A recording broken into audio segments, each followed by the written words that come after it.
Hey everybody, it's Rusty here. Just wanted to give you an update on things here in case you had not seen the community post and in case you're not a member of the Discord. It's been a whirlwind of a 24 hours here and not in a good way by any means.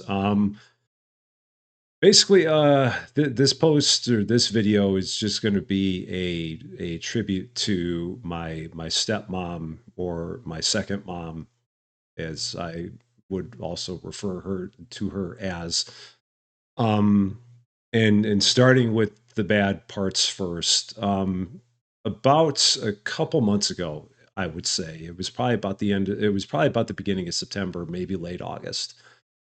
She wasn't feeling all that well and was had gotten to the point where she was feeling a bit worse and a bit worse. And they took her to the hospital, and it was discovered at that point in time that she had pancreatic cancer, and it was pretty far advanced at that point. And no one really knew how long she was going to have or anything along that line. We just knew what we knew, and that was it. So we spent most of our time since then just trying to make sure that we could get her comfortable, get get her to the point where anything that she had wanted to do, with the remaining time that we had, that we would do that, and that became our mission in life, just to take anything that she had still wanted, and just to make the remaining days what she would want them to be. And so that was the way that we went with things. The last time that I had seen her was the weekend before my birthday, which would have been the weekend after hers.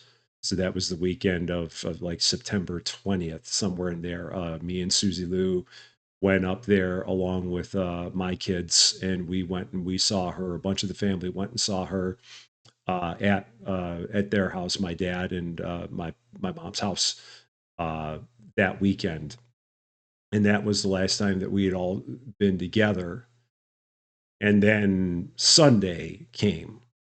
And on Sunday, I had gotten a call from my brother saying that things with her had gotten much worse and that they were going to be transferring her to a full term hospice facility. She had been undergoing just at home hospice, which is what she wanted prior to that. But given the way that things had changed, they were going to be putting her into the hospice facility not far from where they lived. And that was Sunday nights. And so on Sunday, my dad and my mom went to the hospice facility, and this was maybe 7:30 on Sunday nights.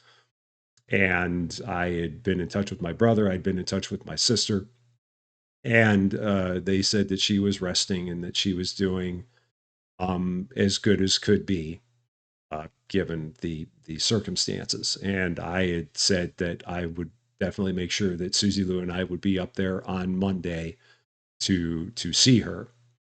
And so then Monday came, and Susie Lou and I left for the suburbs about 9:30 ish on Monday morning, and called my sister because I knew that she would be there at the facility, and talked with her and asked how everything was going, and she said that everything seemed like it was going well, and that my sister was actually going to be heading out real quick, just to because she had been there the whole night, and she was going to head out um, real quick just to just get cleaned up and get some fresh clothes on, and then come back to the facility.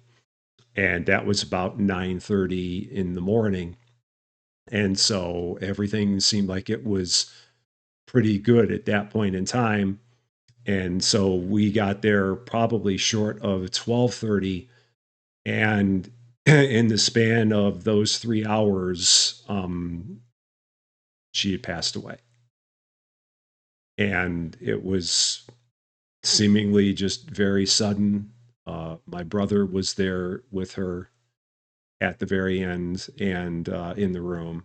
And when I got there, my sister, my brother, my nephews, my niece later showed up, my sister-in-law, my father, obviously my brother-in-law, were all there to be with her um, at that point.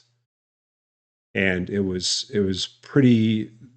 I mean, everything was just a complete and utter shock because I didn't expect that I wasn't going to get another chance to talk to her. I really thought that I was going to have one more shot, and I didn't, and and there was just no way to know.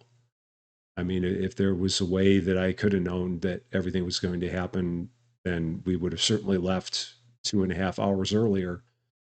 But there's just no way to know these things. You just no one knows how much time we have, and so there was no chance to be able to say one final goodbye, and that makes me very sad to say the least. Um, the hospice facility was absolutely wonderful. They did something very nice that they do for everyone that they call like I think they call it like the Joy of Life walk, where as everyone's leaving along with the when the funeral home gets there for the final transport, they ask if there's a song that they would like to play that would have meant something. And my dad immediately said that the song that they should play is "I Will Always Love You" by Dolly Parton. And so that was the song that they played, and we all walked out to that, and everyone that was at the hospice facility was all standing at the desk and just in tribute to her. And that's the sad part.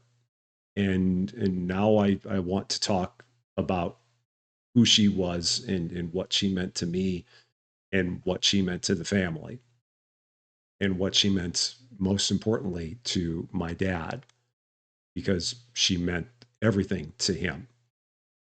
Um, she came into my life probably when I was, I want to say, 8 or 9 years old. I mean, I was a kid, and I think that the first time that I met her and my soon to be new sisters was at a little league baseball game. I believe they were having this donkey baseball thing, I think, and that was the first time that I had met them. And my dad and my second mom had known each other. They worked together, um, and they went from working together to becoming friends, to becoming good friends, to becoming even more than that. And then they got married, and that was the 1981, 1982, somewhere along that line. And they got married at the courthouse, in front of the justice of the peace, and they had a reception in the backyard of their house, and it was absolutely perfect. And it was everything that everyone could have wanted it to be. It was a wonderful, wonderful thing. And over the course of 40 years, they had been through everything. They'd been there. There were so many wonderful times. I mean, they saw so many things with me and my brother and my two sisters, that I became all part of the family. I mean, they saw all the graduations. They saw everything with I mean, with the grandkids that became part of the family, the great grandkids that became part of the family. I mean, and she was there for all of it and was part of all of it. And she was also there during some of the worst times for the family, including my dad's major health scare that he had in the mid 90s that he miraculously lived through, and in the unfortunate passing of my younger sister in 1999 due to cancer. And she was there to help my dad through that. And even though it was her daughter, and he had only known her from the time that they were married, but I mean, she was there to help him through that because it was devastating for him. And as time went on, they just got to continue to celebrate more and more moments together. And then in 2022 or 2023, I can't remember what year it is because the brain is horrible. They they got together, and they had, well, not got together, but they had a renewal of their vows that they did in the church where they live. And then they had a celebration that everyone in the family went to after that, uh, later that year. And then she was able to be there when Susie Lou and I got married in 2024, and she was able to be there when my daughter got married in 2025, even though at that point in time neither of them could really get around all that well. And but they still made it, and that meant everything to me and to my daughter, and just to everyone. So I mean, I'm trying to think of other things I can say, and it's kind of hard. I mean, everyone knows for me, words can be hard, and this is one of those times. Um, it's just hard to believe that everything has happened. I mean, it's one of those, you know that things are going to happen, and you know that the inevitable will occur, but it never prepares you for when it does. Um, and so that's kind of what we have here at this point in time. So I just, I mean, I wanted to say that, I mean, she was one of a kind. She was absolutely one of a kind. I mean, she loved everybody that she met. She would talk to everybody about everything. She would listen to everybody about everything. She was a little fireball. She would not be afraid to speak her mind, and she was always open, would give it to you straight.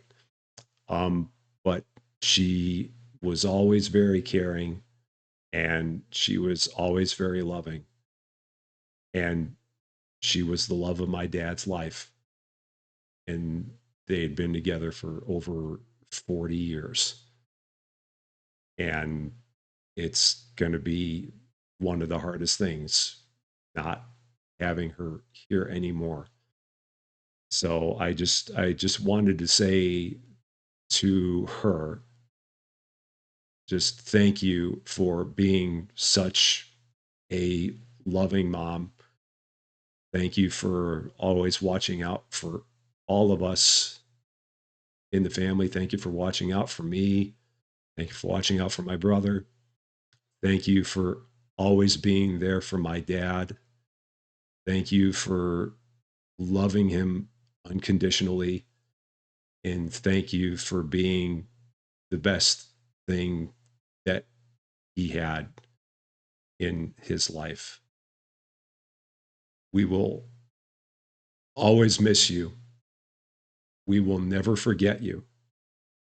And to give you a quote that my dad would always use: we loved you yesterday. We love you today. We will love you tomorrow. and we will love you forever.